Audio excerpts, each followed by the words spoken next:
Hey everyone, I want to talk about something important today because it's time to get back to our roots around free expression on Facebook and Instagram. I started building social media to give people a voice.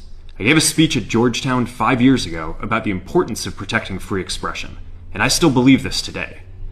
But a lot has happened over the last several years. There's been widespread debate about potential harms from online content. Governments and legacy media have pushed to censor more and more. A lot of this is clearly political, but there's also a lot of legitimately bad stuff out there. Drugs, terrorism, child exploitation. These are things that we take very seriously, and I want to make sure that we handle responsibly. So we built a lot of complex systems to moderate content. But the problem with complex systems is they make mistakes. Even if they accidentally censor just 1% of posts, that's millions of people. And we've reached a point where it's just too many mistakes and too much censorship. The recent elections also feel like a cultural tipping point towards once again prioritizing speech. So we're going to get back to our roots and focus on reducing mistakes, simplifying our policies, and restoring free expression on our platforms. More specifically, here's what we're going to do. First, we're going to get rid of fact checkers and replace them with community notes similar to X, starting in the US. After Trump first got elected in 2016, the legacy media wrote non-stop about how misinformation was a threat to democracy. We tried in good faith to address those concerns without becoming the arbiters of truth. But the fact-checkers have just been too politically biased and have destroyed more trust than they've created, especially in the US. So over the next couple of months, we're going to phase in a more comprehensive community notes system. Second, we're going to simplify our content policies and get rid of a bunch of restrictions on topics like immigration and gender that are just out of touch with mainstream discourse. What started as a movement to be more inclusive has increasingly been used to shut down opinions and shut out people with different ideas, and it's gone too far.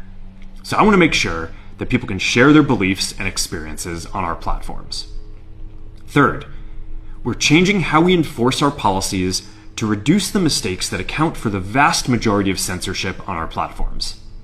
We used to have filters that scanned for any policy violation.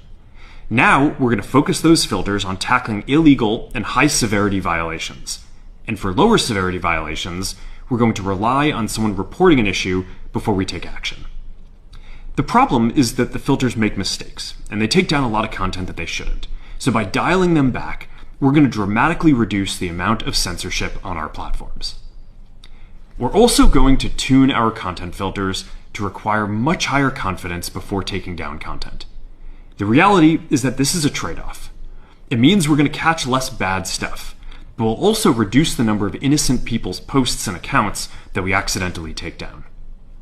Fourth, we're bringing back civic content.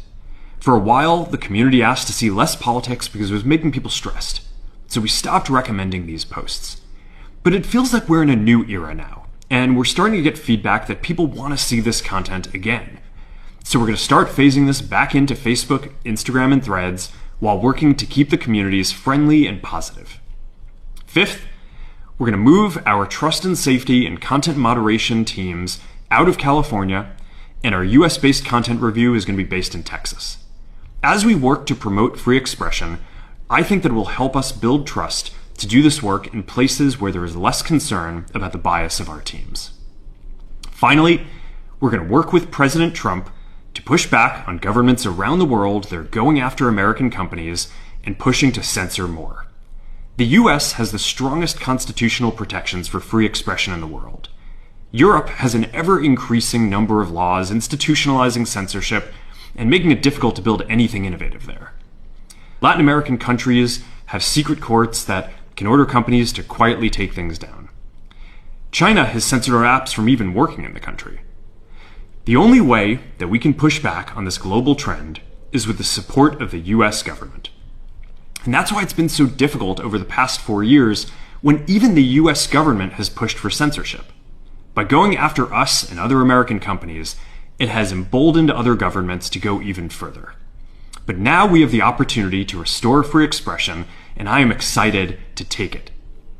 It'll take time to get this right, and these are complex systems. They're never going to be perfect.